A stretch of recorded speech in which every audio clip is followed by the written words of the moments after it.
Condor 1K, considered a symbol of hope for the endangered species, died in March, a difficult blow for the staff and volunteers who worked with him.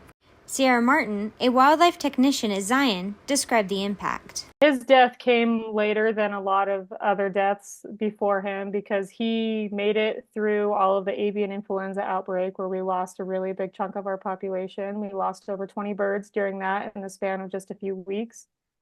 His mom was one of the ones who died during that time, and that was a really hard hit because not only is 1K just a big symbol for the progression of the recovery of the condors, he's the 1000th bird to be born since the recovery effort started. When we started with 22, we never imagined that the 1000th bird would be here, and he was our baby in Zion. We got to claim him.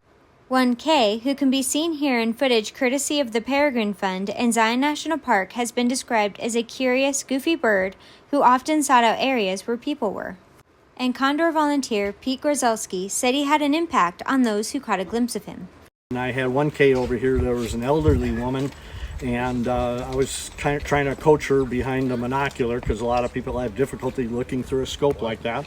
And I told her to keep her head still, just move her eyeball around, and she was finally able to see 1K. And when she did, she let out this "oh my goshes, oh my gosh," and she was just so grateful and happy. And all of a sudden she was silent, and I wanted to make sure she was okay, and she turns around and she's just streaming with tears of joy.